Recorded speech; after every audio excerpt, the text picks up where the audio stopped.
André, brigadão por estar conosco. Eu vou só, antes da gente começar, perguntar uma coisa. Quem aqui sabe o que é um fundo long only, um fundo long short, um fundo long bias? Levanta a mão, só pra gente ter uma ideia. Tá. E quem não tem a menor ideia do que são essas coisas? Ótimo, perfeito. Então este é o nosso público, tá? Então assim, galera, antes da gente começar a falar desses fundos, dessas estratégias em si, eu queria que vocês tivessem uma ideia, tá, do papo de mercado financeiro que está falando com vocês. Então, André, se você puder só rapidamente contar pra gente um pouquinho da sua carreira, da sua trajetória, por onde você passou para chegar hoje e falar um pouquinho da Ibiúna, te agradeceria. Claro. Bom, primeiro é um prazer estar aqui conversando com o pessoal aqui, representando a Ibiúna Investimentos. Meu nome é André Lyon, tenho 30 anos de mercado, quase 30, sou engenheiro de formação e comecei na década de 90 no mercado financeiro.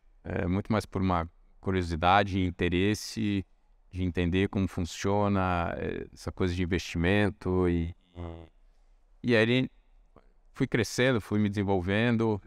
Eu comecei no Itaú Banco, na verdade comecei na controladoria do banco, depois fui para a área de mercado de capitais, trabalhei na área de renda fixa, renda variável, acabei fazendo mestrado nos Estados Unidos. Assim, é muito importante a gente ter essa realmente educação, tá? Então todo mundo aí que está olhando, estudar é importante e entender o que está fazendo é muito importante. Eu voltei, continuei no Itaú por mais alguns anos.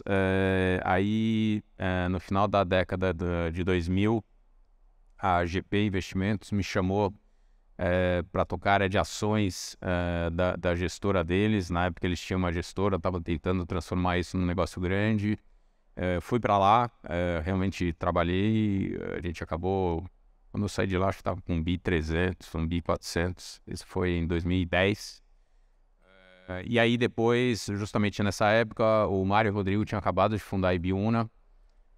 Eu fui para lá, acho que uns 4 meses depois, para criar a área de ações. Então, e aí de lá para cá, o resto da história. Acho que é isso. Maravilha, maravilha. André, muito obrigado por essa introdução. E eu acho que vamos direto pro que a galera tá curiosa. Explica pra gente, por favor, em linhas gerais, tá? O que é um fundo long only, o que é um fundo long short e o que é um fundo long bias e como que a gente consegue ter exposição ao mercado de ações de formas diferentes, porque às vezes pode parecer meio estranho, né? Vou investir em ação, mas como que são as diferentes formas que a gente pode fazer isso? Vamos começar pelo simples.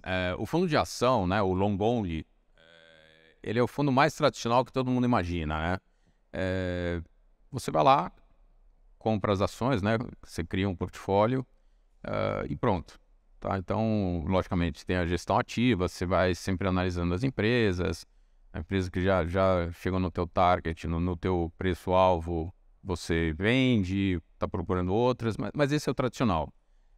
Então, realmente, não faz mais nada. Esse eu estou descrevendo, o nosso fundo, o Ibiúna Equities, tá?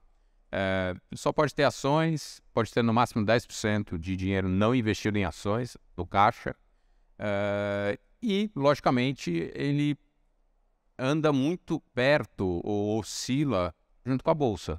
Então, aquela coisa, sai lá no Jornal Nacional, a bolsa caiu 3%, a bolsa subiu 2%.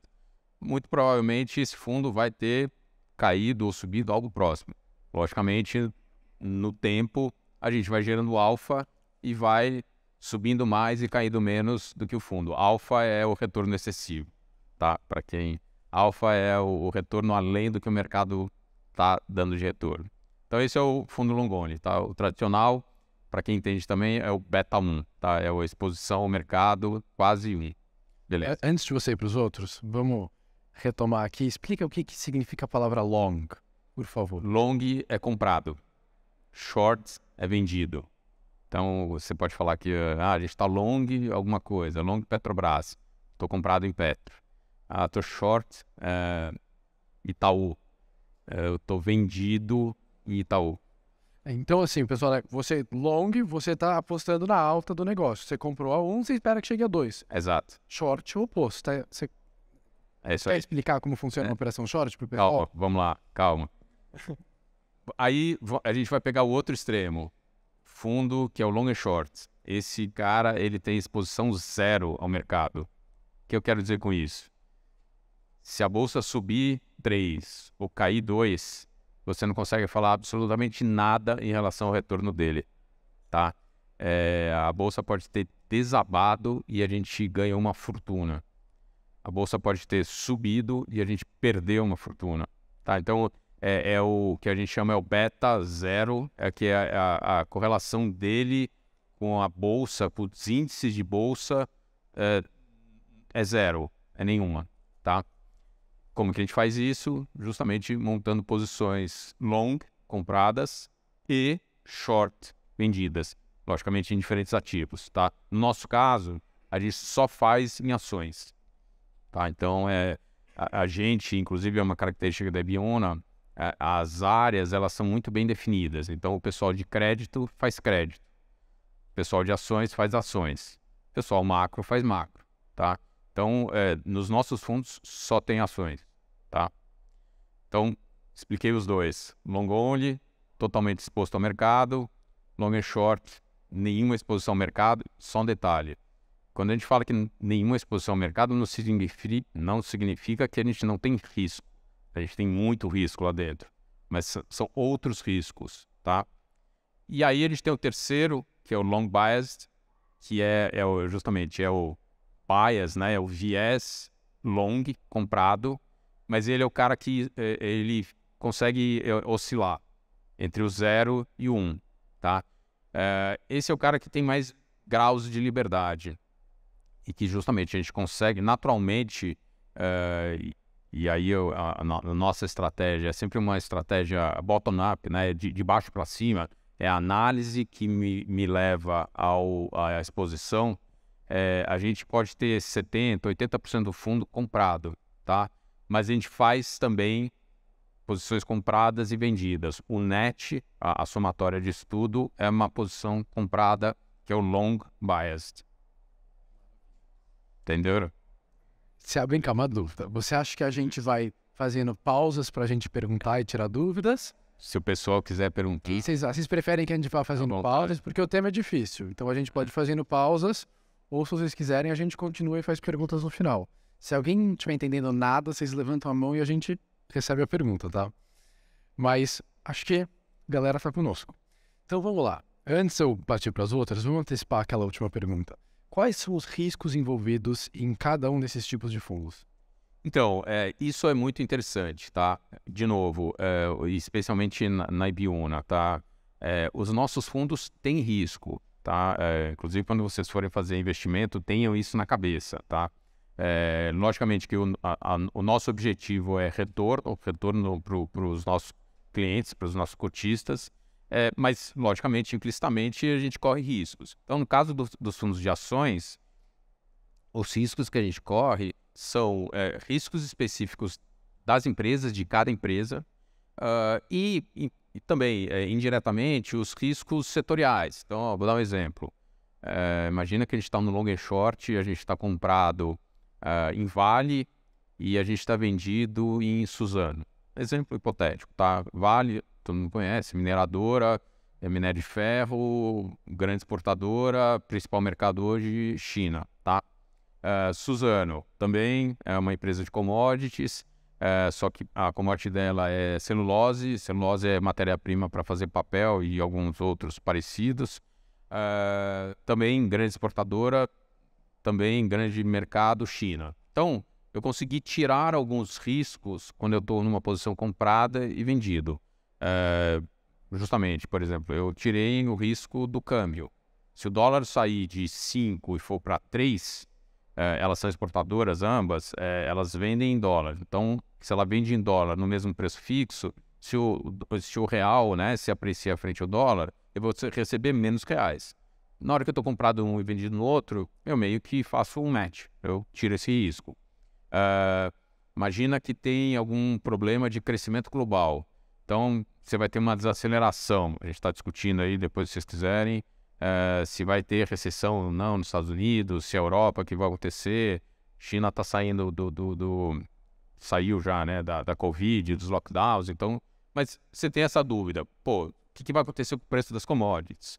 Eu fico mais ou menos redeado, mas as commodities são diferentes. Minério de ferro é muito mais para infraestrutura e construção. Lógico que você tem toda a parte de alto, linha branca, não sei o quê, mas a grande parte é em construção.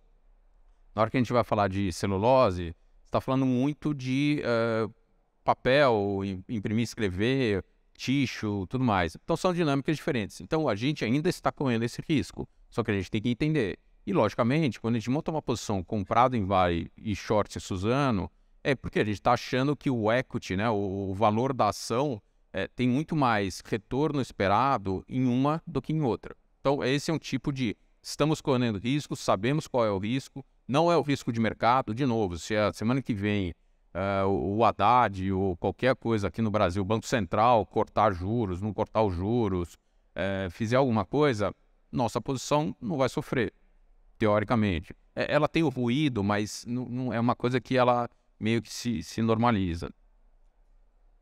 Ok? Fala, tem uma mão ali. Quer um microfone? Opa, tudo bem? Prazer, sou o Patrick. Eu fico com uma dúvida que eu cheguei atrasado aqui, não sei se você já comentou esse assunto, mas como é que funciona, se existe algum tipo de relação em conversa com as outras áreas da casa? Tipo, vocês analisam ações, mas tem a galera lá de macro que vê diversos países. Como é que existe uma conversa, por exemplo, se eles são vendidos em Estados Unidos, sei lá, eles acham que os Estados Unidos, por conta do aumento dos juros, vai entrar em recessão e tal, existe uma conversa entre os núcleos ali? Existe, tá? Logicamente, a gente está com 72 pessoas, 72 pessoas, todo mundo com o mesmo objetivo, fazer pesquisa e gerar alfa, tá? Então, logicamente que a gente está trocando figurinha, tá? Então, especialmente, a gente fica no mesmo andar que o pessoal do crédito, tá? Por quê? Porque a gente olha empresas, eles olham pelo foco quando você olha o balanço, eles olham a parte do passivo, que é ali a dívida, a gente olha no equity, tá? Então, mas a gente está trocando figurinha. E com o pessoal macro, também a gente troca bastante informação, porque a gente precisa... Assim, as empresas estão dentro do cenário macro, tá? Assim, essa coisa de que eu invisto em ações, eu não preciso saber o que está acontecendo com a inflação. É mentira. Não é correto. Por quê? Justamente é a mesma coisa. Quando a gente faz investimento numa ação, numa empresa, a gente tem que entender como que aquela empresa está preparada para enfrentar um ambiente inflacionário ou um ambiente que você vai começar a ter queda de inflação. Isso vai impactar a receita dela, vai impactar custo, vai impactar a competição dela, então se ela vai se dar bem ou vai se dar mal. Então, saber o que está acontecendo nessa parte de cenário macro também é muito relevante, tá? Não significa que, não, eles estão comprados em dólar, então a gente também está. Não, muito pelo contrário, tá? Especialmente porque o ciclo de tomada de decisão é completamente diferente, a dinâmica, os instrumentos são diferentes. Mas eu saber qual que é o risco do câmbio ir para 7 ou para 3 é fundamental. Eu tenho que saber até como gestor e como analista, você tem que saber esse intervalo, essa probabilidade dessas coisas acontecerem, tá? Deixa eu puxar aqui, vamos voltar, puxar a sardinha aqui para falar um pouquinho de long short. Então, todo mundo entendeu, né, o que é long short. Quando você falou dos parzinhos, deixa eu te perguntar, sempre que você monta esses pares, eles são net ou eles são zerados ou eles podem ter, digamos assim, eles podem tendenciar para uma posição? No nosso caso, no nosso long and short, o fundo é o que é conhecido como market neutral, ou seja, ele não tem exposição ao mercado, tá? Então, toda vez que a gente monta essas posições, a gente chama de parzinho, mas não necessariamente precisa ser par, pode ser uma empresa contra 3. A gente está sempre tentando montar um combo, uma posição que a gente consiga capturar aquele retorno excessivo que a gente está enxergando e o que a gente tenta é eliminar da melhor maneira possível, reduzir da melhor maneira possível os riscos implícitos. Tá? Então, o exemplo que eu dei das commodities, das empresas de commodities, sei lá, está tentando fazer. Mas aí, assim, a gente vai olhar, por exemplo, eu quero comprar Localiza, tá? Aluguel de carro. Assim, agora você até já tem outras empresas que são bem parecidas. Hoje você tem a Movida, mas ela é muito pequena, ela está muito mais alavancada. Então, você corre o risco de, se você comprar uma Localiza e vender Movida, você vai ter, na verdade, você acha que você está redeado, mas não está, porque são empresas que vão ter comportamentos completamente diferentes. Talvez seja melhor você comprar Localiza e vender Renner. Por quê? São duas empresas, economia doméstica, expostas ao consumidor, que são sensíveis à confiança, à taxa de juros, ao crescimento. Então, assim, não existe uma regra, né? Uma receita de bolo de você compra essa, vende aquela e está dado.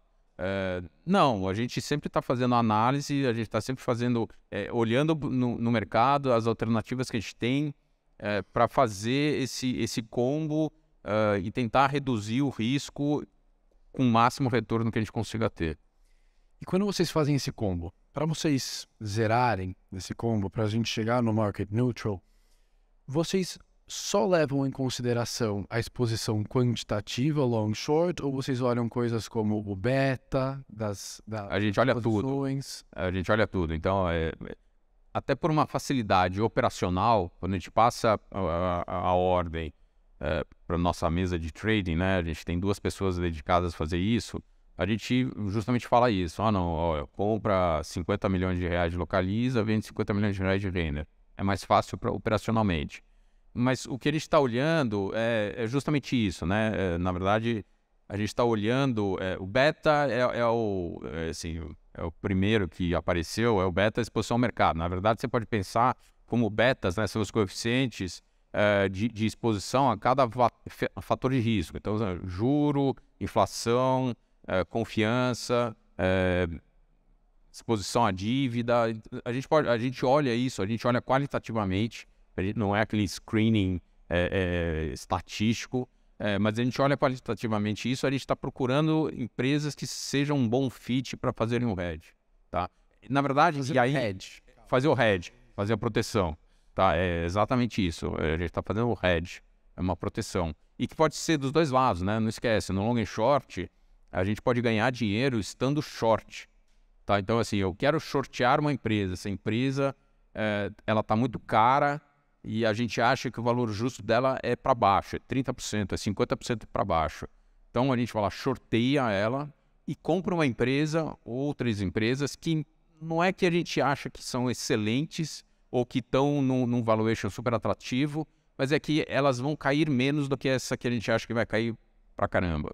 Tá? E só um detalhe muito importante. Quando vocês vão ouvir aí, quem for procurar ou já ouviu, aquela coisa de que quando você está fazendo short é porque você acha que a empresa vai quebrar. Não necessariamente, não. A maioria das vezes não é isso, tá? A gente shorteia empresas que são extraordinárias, são excelentes empresas. A gente simplesmente olha o valor do mercado, compara com o valor que a gente acha justo e a gente acha que está errado. O mercado está precificando aquela empresa 30%, 40% acima. Vai convergir. Inclusive, assim, 6 meses depois a gente pode estar comprado naquela empresa. Porque aí o mercado exagera, né? Vai para o outro lado. Não, a gente acha que ela vale 10 bi de reais, estava valendo 15. Bom, shorteamos, ganhamos dinheiro. Bom, agora o mercado está precificando ela como valendo 7. Tá errado. Ela continua valendo 10. Vamos comprar. Maravilha. Daí deixa eu te perguntar uma coisa. Pensando aqui na cabeça do investidor... Tinha alguém com uma pergunta aí. Vamos lá. 2. Quem quer? Desculpa. Obrigado. Oi, tudo bom? Meu nome é André. A gente é da Liga de Finanças aqui do Mackenzie. E a minha pergunta é com base no hedge. Comprar um ativo, especificamente com base numa correlação, para fazer uma proteção, não envolve outros riscos comprar uma ação com base nisso? Quando você vai avaliar um portfólio, não existe... em resumo é isso, não existem outros riscos? Comprar uma ação só para fazer um hedge, por exemplo? Sem dúvida, é por isso que eu estou falando, tá? Se a gente compra uma ação e vende outra para fazer um hedge, a gente tem que entender as duas, né? A que a gente está comprando e a que a gente está vendendo. E, assim, o passo zero, né? O princípio inicial é a que a gente está comprando, a gente acredita que tem um retorno esperado maior, preferencialmente muito maior, do que a outra que a gente está vendendo, tá? Então, é lógico, tá? E aí a gente tem que entender justamente, essa que a gente comprou tem essas características, essa que a gente vendeu tem essas características que são parecidas. É um bom hedge, tá? Eu vou dar um exemplo que talvez seja mais fácil, tá? A gente está há algum tempo comprado em Petrobras. Petrobras é uma empresa estatal, petroleira, gigantesca, exposta a preço tanto de petróleo quanto de derivados. E a gente foi lá olhar como é que a gente faz o hedge dessa posição. Puta, não tem, né? Porque, assim, até pouco tempo atrás não tinha nenhuma outra empresa do setor, aí apareceram as Junior Oils, 3R, Prio e tudo mais. Mas mesmo assim, são empresas pequenas, de exploração e produção, só vendem. Então é um negócio, é outro business, tá? É outra coisa. Então, o que a gente acabou fazendo? A gente quer se proteger de dois grandes riscos. Uma coisa é o risco do mercado, e especificamente do Brasil, e o risco do petróleo. Tá? Então, o que a gente... Nesse caso, como não tinha outra empresa para a gente shortear para fazer hedge, a gente comprou Petro, a gente vendeu o índice futuro do Bovespa, que é o único líquido no Brasil, e a gente vendeu futuro de petróleo, tá? No caso o Brent, tá? Essa é a maneira eu estou da melhor forma possível, hedgeando, me protegendo de... Imagina que o petróleo vai para $50. As petroleiras do mundo inteiro vão desabar. Ou o contrário, eles voltam lá para 120.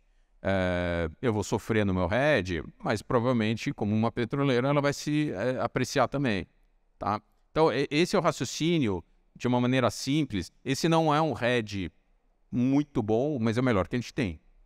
Tá? No caso. Não sei se eu respondi. Fala. Prazer, André. Meu nome é Rafael. Eu tenho duas perguntas na realidade. Primeiramente, eu gostaria de entender como é que as estratégias dos fundos de ações da Ibiúna conversam entre si.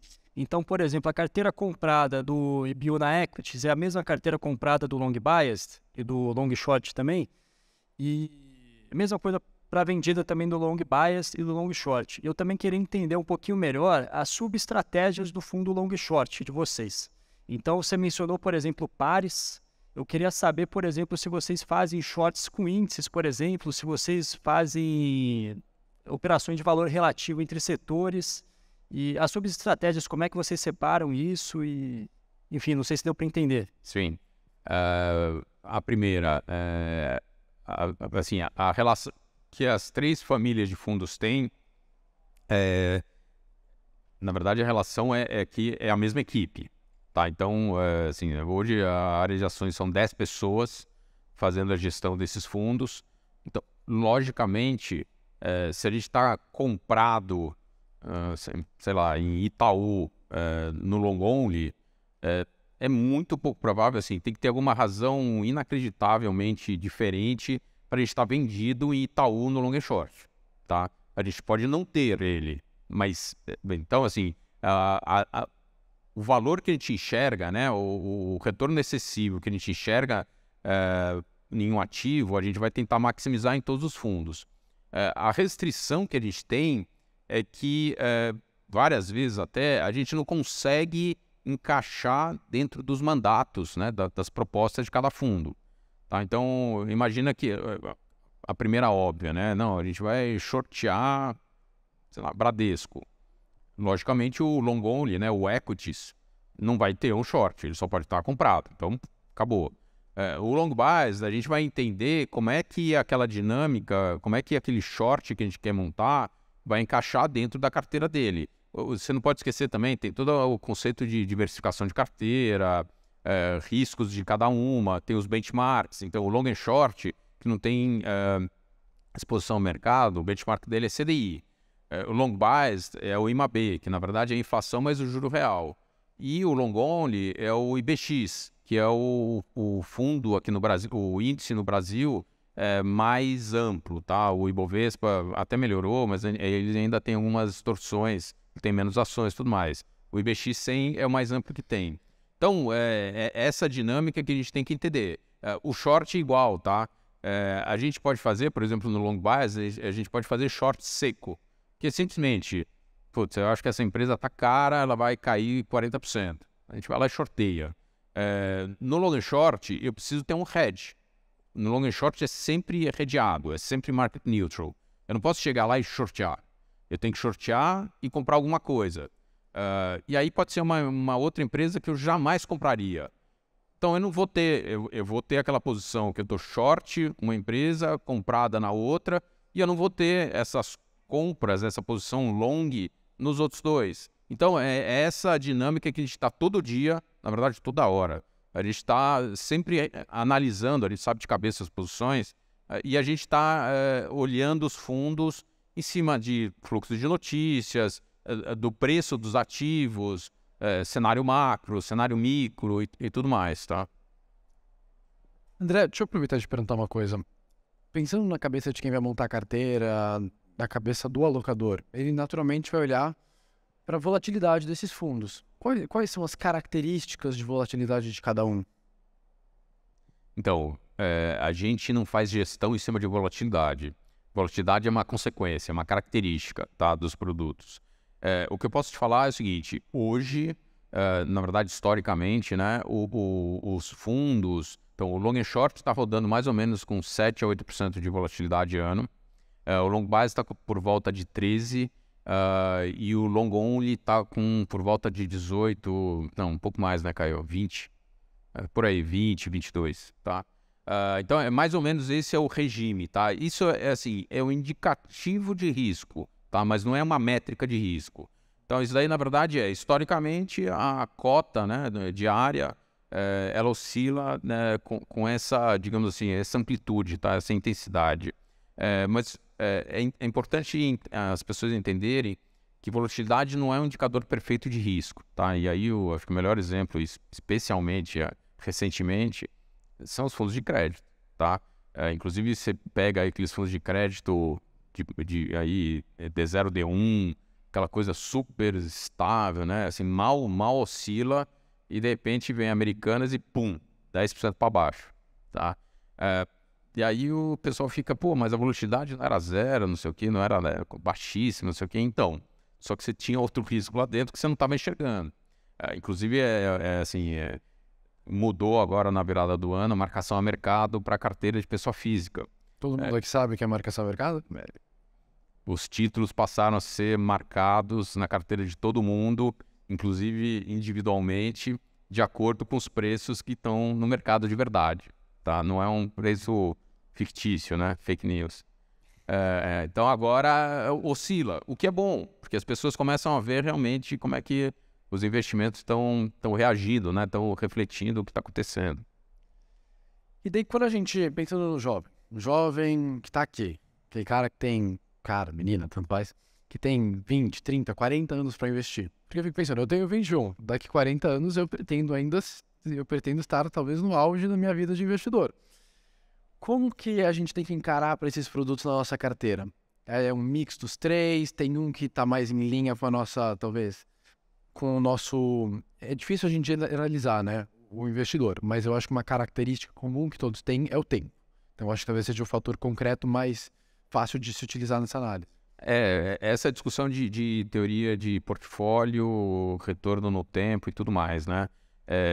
Você tem razão, um jovem tem um horizonte de investimento possível muito mais longo, então, teoricamente, ele deveria estar ou poderia estar aberto a mais risco, tá? Então, na verdade, o que a gente tem que entender é como a gente olha o portfólio individual de cada pessoa, né? E aí a primeira coisa é aquela divisão de classes, né? Ah, puxa, quanto que eu vou deixar em caixa aqui, risco quase zero. Quanto que eu vou colocar no outro extremo, então fundos macro, fundos long and short, ou até mesmo exposição a mercado, então aquele de alto risco, aí eu tenho alguma coisa intermediário, e aí você vai montando essa, digamos assim, essa grande divisão, e aí dentro dessas divisões você vai procurando os produtos ou os investimentos para fazer. Então, assim, o exemplo que eu dei, tanto assim, os nossos fundos, todos eles estão aqui na caixinha mais risco, tá? Mais retorno também. O exemplo, o long and short ano passado deu 35%. Logicamente que a gente estava fazendo a gestão para ter esse tipo de retorno. Mas o que é importante entender também você pode escolher vértices de exposição de risco. Então, eu quero ter 20% exposto a mercado acionário. Ah, não, eu quero ter 15% exposto a moedas. E não sei o quê. E aí, dentro disso, você vai escolhendo. Então, por exemplo, se você quer ter exposição a mercado acionário, você tem que colocar no fundo long only, no equities. Se você fala, não, eu não quero correr risco do mercado acionário, mas eu quero ter um retorno alto sem correlação com nada. Bom, então esse cara é o long and short, porque justamente é um fundo que a proposta é não estar correlacionado com nada, inclusive para quem já leu a literatura também, essa é a proposta de qualquer hedge fund, tá? Que é não ter essa correlação e você realmente capturar esse retorno. O que a gente também tem que ter na cabeça é que é o seguinte, imagina, a gente já viu, né? Anos que a bolsa sobe 50%. O long and short não vai dar esse retorno. Então, é justamente essa escolha ex ante que você tem que fazer para você chegar e fazer a sua alocação. Até pegando uma coisa que você falou, a gente não chama assim no Brasil, mas o Ibiúna é um hedge fund, não é? Quando você define alguns fundos, sim. O fundo macro claramente o fundo long and short claramente o fundo de crédito não o fundo de ações não Mas o core da Ibiúna, né, assim, realmente a proposta da Ibiúna é a gente gerar valor, tanto é que é o nosso logo, né, a nossa frase, gerando valor, é a gente gerar valor além desses índices, né, desse benchmark. Então, quando a gente fala de um hedge fund, assim, o negócio, é o caixa, né, assim, você pode deixar o dinheiro no CDI, sei lá, no fundo DI aí do, sei lá qual banco da preferência, ou você pode investir com a gente. E a nossa proposta eu vou te dar um retorno acima disso. Ou então você vai lá e aplica no ações. Você poderia comprar um fundo passivo ou um ETF de bolsa, ou você pode colocar com a gente. E a gente vai lá e vai te dar um retorno acima desse ETF. Então é justamente isso, gerando valor. Maravilha. Pessoal, gostaria de abrir oficialmente para perguntas. Acho que o pessoal aqui, eu mesmo falar. Vocês estão com o microfone aí, pessoal? Acho que eu vou tomar mais perto.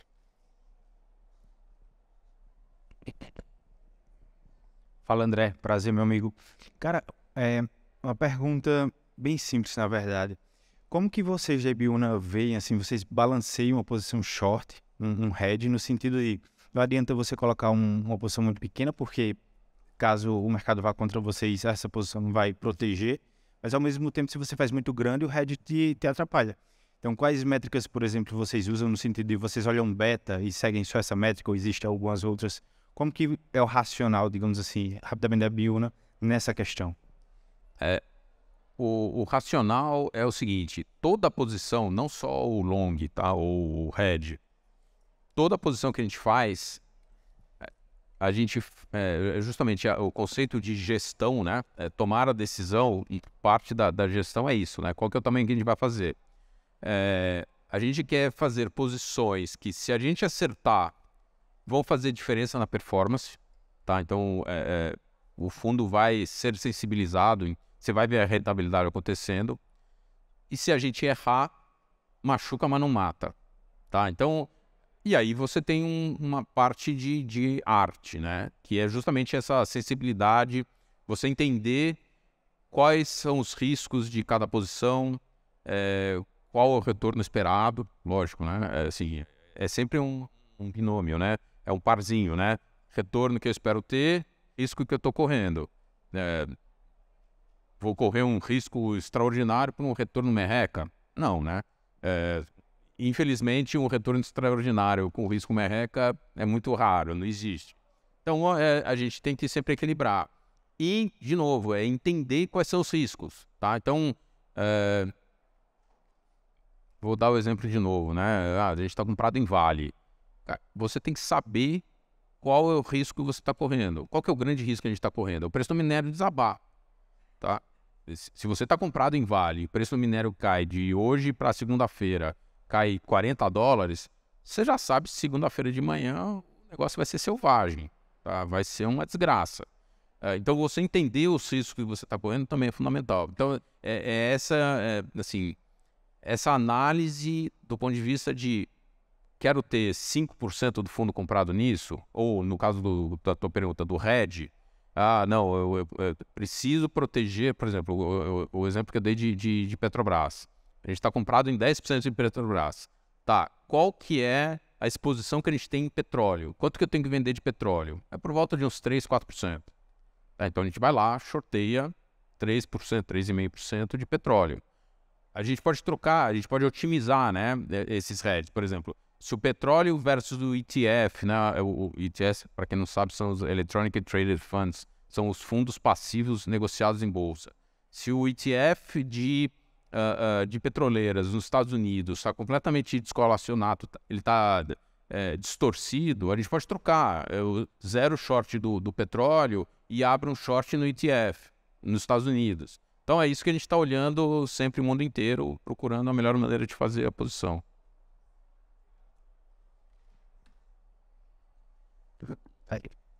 Boa. Alô, opa. Bom dia, prazer, irmão. Boa tarde já. Boa tarde. Assim, a gente está num período de rebaixamento de nota de crédito massivo, empresa com despesa financeira elevada. Então, eu gostaria de saber, o André e o Ibiúna, como é que vocês, se vocês têm alguma alocação em algum produto ou em alguma porcentagem dos fundos nesses ativos mais estressados? Vamos lá. Nós não fazemos crédito, tá? Então, assim, a resposta do ponto de vista de a gente investe em alguma coisa de crédito nos fundos de ações, zero. Os fundos de crédito, logicamente, eles só fazem crédito. Tá lá, quem quiser entrar em crédito, tá lá.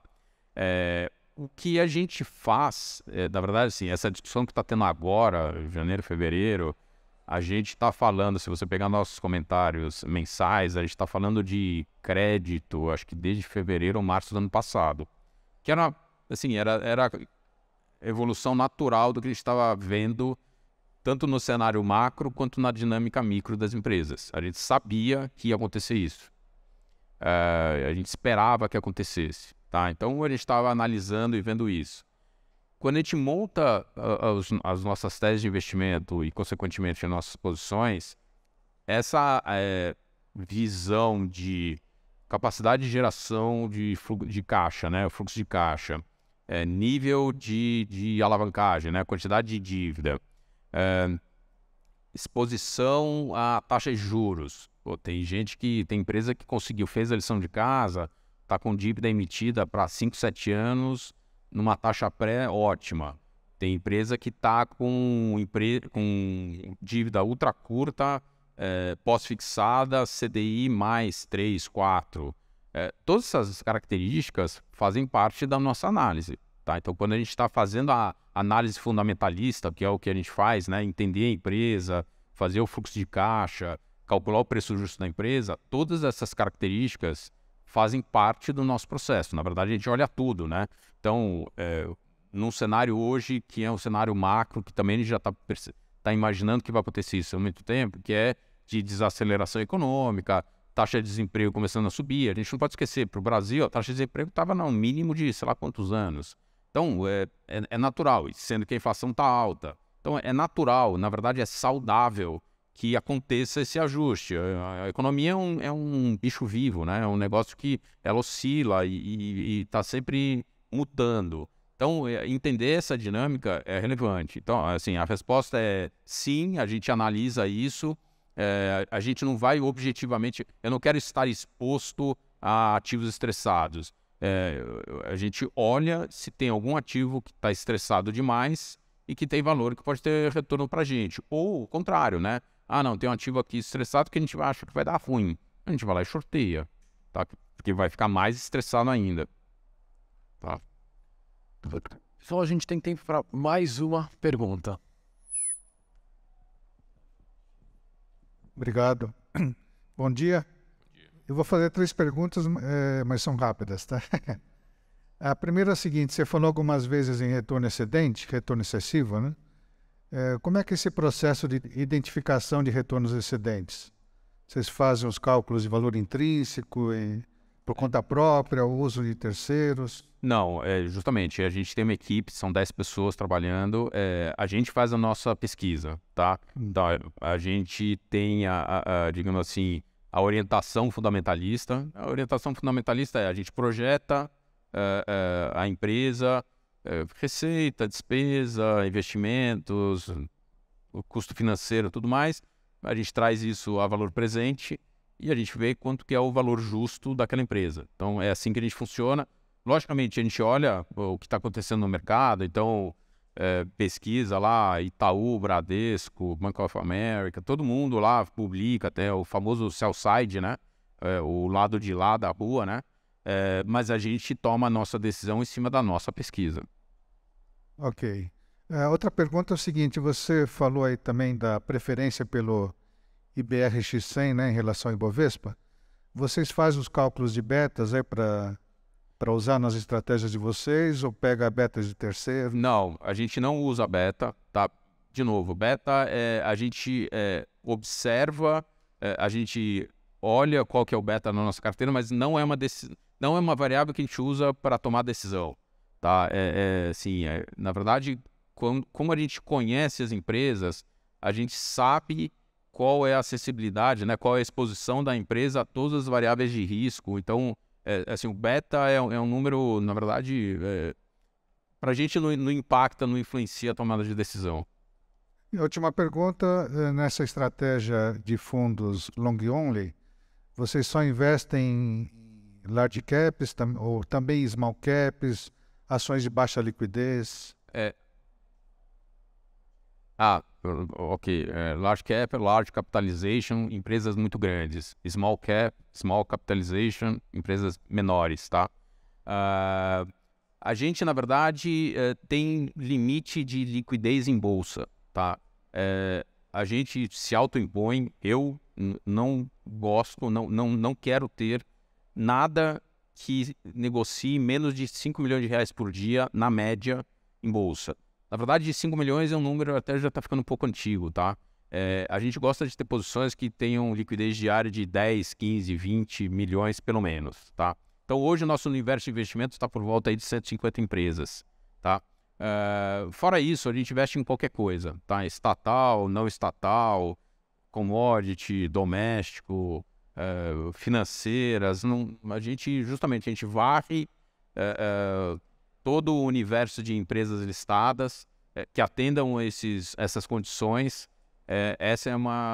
Se atende, é uma empresa factível de investimento. Comprado ou vendido, né? Obrigado. Nunca esqueça disso. Pessoal, infelizmente nosso tempo se encerrou, mas gostaria de agradecer você, André, imensamente, a todos que estão aqui e dizer o seguinte, o milkshake tá muito bom lá no estande do Ibiúna, então assim, dê um pulo lá também. E para quem perguntou de crédito, a Vivian, sócia de crédito, CIO de crédito, tá lá. Então qualquer dúvida vocês podem conversar. Mais uma vez, muitíssimo obrigado e agora a gente vai seguir para uma palestra sobre investimentos alternativos com o pessoal da XP. Muito obrigado, André. Obrigado a vocês.